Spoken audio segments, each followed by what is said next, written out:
दोस्तों सबसे पहले तो आप सभी को नमस्कार। मैं धर्मराज प्रसाद।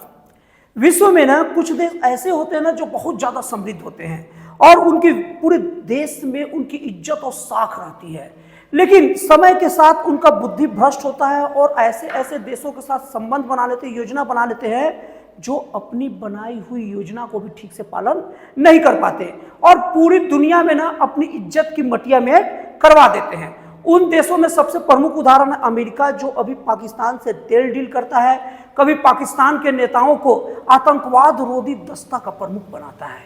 ठीक वैसे ही जैसे बिल्ली को पूरे के पूरे दूध चोरी करने वाले, चोरी से पी लेने वाले का मतलब निगरानी करता बना दिया गया।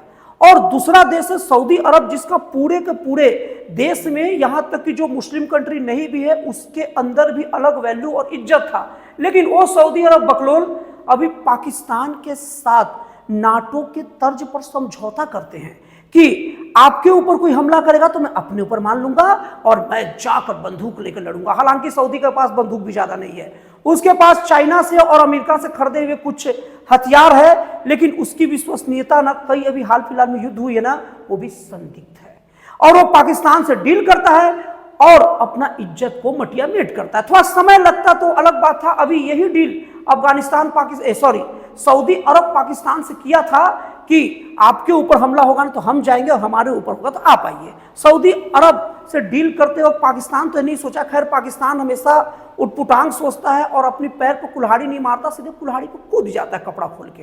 पाकिस्तान डील तो कर लिया, लेकिन क्या पाकिस्तान अगर इजराइल हमला करेगा सऊदी पर कभी किसी काम से? क्योंकि भले इजराइल और सऊदी के बीच में कुछ सॉफ्ट कॉर्नर चलता है, लेकिन लड़ाई होगा तो सऊदी का जैसा अभी रुझान आ रहा है ना, वो इजराइल के खिलाफ ही रहेगा। तो क्या पाकिस्तान इजराइल से लड़ेगा? नहीं लड़ेगा। और दूसरी चीज, सऊदी मतलब पाकिस्तान का जब टेस्टिंग होता तो होता, लेकिन इसी बीच में ना सऊदी अरब का टेस्टिंग हो गया। अभी अफगानिस्तान दबा के हमला किया है, पूरा तालिबानी सैनिक पाकिस्तान का खैबर पख्तूनख्वा इलाके में गए और अच्छे तरीके से ना पाकिस्तानी सैनिकों को की बैंड बजाए, कई सैनिकों को गिरफ्तार कर लिए, 250 तक चौकियों को पर कब्जा कर लिए। लेकिन सऊदी अरब ना कहीं मुंह छिपा कर बैठा था। सऊदी अरब पाकिस्तान के तरफ से लड़ने नहीं आया। तो अब पूरे देश में सऊदी अरब को लेकर एक मजाक चल रहा है और मजाक बनेगा जब ऐसा काम करोगे तो, कि क्यों नहीं आए भाई पाकिस्तान से, ऐसे लोग को अपना साथी बनाओगे, शागिर्द बनाओगे, जो तू हर जगह लतखोराई करते रहता तो कितने लोग से लड़ोगे। और सऊदी अरब नहीं पहुंचा तो ये अब डील घोषणा करने की जरूरत नहीं है, टूट चुका है। अब ये तो ऐसे उटपुटांग देशों, बकलोल देशों की बात हो गई जो उच्च शिखर पर बैठे रहते, मतलब एकदम अर्श पर बैठे रहते हैं और फर्श पर जबरदस्ती का गिरते हैं वक्त के पहले। अब मैं ऐसे देशों की बात कर रहा हूं ना जो फर्श पर रहते हैं, लेकिन अपनी नीतियों की वजह से, उनके पास कुछ न रहे, अपनी दूरदर्शिता की वजह से, समझदारी की वजह से बड़े बड़े देशों का अनुसरण करते हैं और बड़े देशों का अनुसरण ना भी कर पाए तो ऐसे देश जो पहले सामान्य देश रहते हैं, जो पहले फर्श से अर्श पर पहुंचते हैं, उन देशों से दोस्ती करते हैं और उनसे चीजें सीखते हैं। वैसा देश है अफगानिस्तान। दोस्तों हालांकि अफगानिस्तान के जो तालिबानी शासन का शुरुआत जरूर एक बहुत बड़ा हिंसा से हुआ था, लेकिन अब अफगानिस्तान है ना, वो सब सुधारात्मक कार्य पर धीरे धीरे आगे बढ़ रहा है जो एक डेवलप्ड कंट्री को चाहिए। सबसे पहली बात है, अफगानिस्तान है वो बेमतलब का अब युद्धों से दूरी बना रहा है और अफगानिस्तान का एक बयान कि टीटीपी, तहरीके तालिबान पाकिस्तान का सैनिकों का हमारे अफगानिस्तान में कोई जगह नहीं है। तो यहां तक तो ठीक था। अब अफगानिस्तान को देखिए दूरदर्शिता, अफगानिस्तान के जो अभी विदेश मंत्री और जो अफगानिस्तान का शासन प्रशासन सब उन्हीं के पास रहता है भाई, अमीर खान मुत्ताकी। अमीर खान मुत्ताकी अफगानिस्तान का वो चेहरा है ना जिनके इर्द गिर्द पूरी अफगानिस्तान की राजनीति घूमती है। अब अमीर खान मुत्ताकी पर अमेरिका बहुत सारा बैन लगा कर रखा था, लेकिन थोड़ा सा बैन का छूट दिया तो सबसे पहले कहां है? भारत। और उन्होंने भारत से घोषणा की कि हमारी आपकी दोस्ती रहेगी और आप हमारे पास आके इन्वेस्ट कीजिए, और अगर अपने बगराम एयरपोर्ट जिसके लिए अमेरिका ललाई का अपना लाल टपका रहा है वो भी भारत को अगर सौंप दे ट्रेनिंग के लिए तो कोई ताजुब नहीं होगा। तो वो मुत्ताकी भारत आए और भारत में कहा कि आप हमारे में इन्वेस्ट कीजिए। अब इसके बाद मुत्ताकी चल गए और मुत्ताकी जब भारत में थे तो उसी वक्त पाकिस्तान अपनी कायराना हरकत से बाज नहीं आया, अफगानिस्तान के काबुल पर हमला किया और फिर वही जो मैंने बताया मैंने बोला था वीडियो में भी और अभी बताया भी कि मैं बोला था वीडियो में उस वक्त जब हमला कर रहा था, जब भारत में मुत्ताकी थे कि मुत्ताकी बस अफगानिस्तान पहुंचे, फिर इन पाकिस्तानियों को कैसे ठुकाई होगी ना, ये पाकिस्तानी सैनिक भी और पाकिस्तानी सब लोग जानते थे कि बस मुत्ताकी अफगानिस्तान में आए और अपनी ठुकाई शुरू। यहां तक तो ठीक था। अब उसके बाद में अब मुत्ताकी कहां गए? और हाँ, और यही अफगानिस्तान का पाकिस्तान के ऊपर हमले के बाद मैंने बोला सऊदी अरब को कि सऊदी अरब वो डील के बाद भी नहीं बचाने आया, तो उसका तो डील ऐसे ही खत्म, इज्जत भी खत्म। हाँ, तो अब अफगानिस्तान केवल यही तक, हिंसा तक ही सीमित नहीं है भाई। अफगानिस्तान क्या चाह रहा है कि वहां पर डेवलपमेंट हो, और अब अफगानिस्तान विश्व के अन्य विकसित देशों की तरफ चलने और सोचने की काबिलियत बढ़ा रहा है। आपको इसका उदाहरण ऐसे दूंगा कि आपको पता होना चाहिए कि अफगानिस्तान जिनके पास न कोई और मतलब ऑर्गेनाइज सैनिक है, मतलब आर्मी है, फिर भी रसिया और अमेरिका जैसे महाशक्ति भी ना अफगानिस्तान पर कब्जा नहीं कर पाए, नुकसान कर देते हैं, लेकिन ये सैनिक जो गौरिला युद्ध में माहिर है उनसे जीत नहीं पाते। लेकिन इनको पता चल गया है कि आने वाले समय में हम इस टाइप से नहीं जीत सकते।